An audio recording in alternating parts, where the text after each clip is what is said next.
दधाना कर पद्माभ्यामक्षमालाकमंडलु।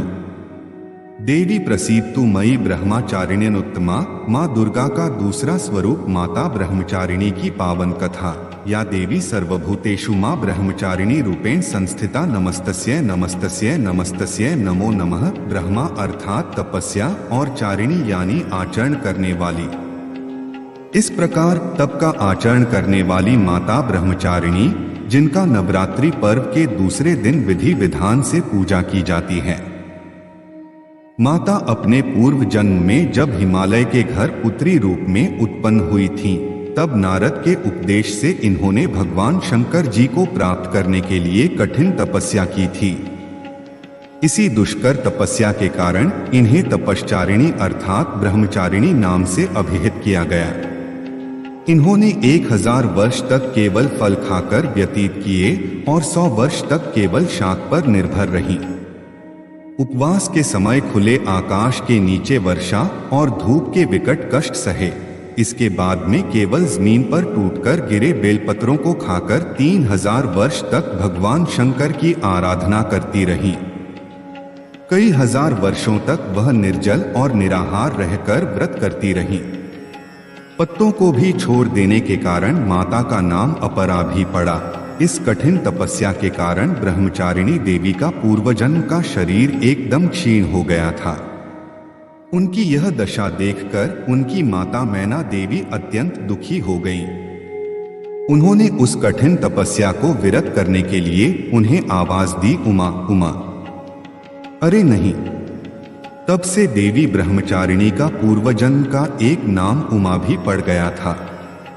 उनकी इस तपस्या से तीनों लोकों में हाहाकार मच गया था।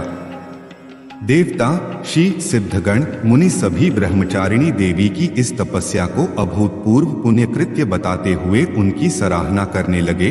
अंत में पितामह ब्रह्मा जी ने आकाशवाणी के द्वारा उन्हें संबोधित करते हुए प्रसन्न स्वरों में कहा, हे देवी, आज तक किसी ने इस प्रकार की ऐसी कठोर तपस्या नहीं की थी।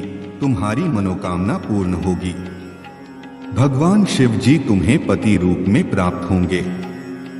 अब तुम तपस्या से विरत होकर अपने घर को लौट जाओ। और उस समय से मां ब्रह्मचारिणी का स्वरूप पूर्ण ज्योतिर्मय एवं अत्यंत भव्य प्रकाशमान है।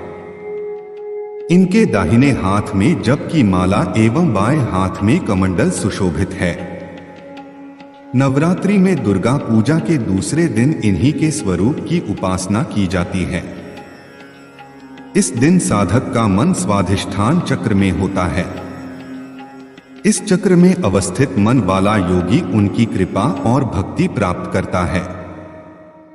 मां ब्रह्मचारिणी देवी की कृपा से उसे सर्वत्र सिद्धि और विजय प्राप्त होती है। मां दुर्गा का यह दूसरा स्वरूप भक्तों को अनंत फल देने वाला है। इनकी उपासना से मनुष्य में तप, त्याग, वैराग्य, सदाचार व संयम की वृद्धि होती है। सर्वत्र सिद्धि और विजय प्राप्त होती है। जीवन के कठिन संघर्षों में भी उसका मन कर्तव्य पथ से विचलित नहीं होता।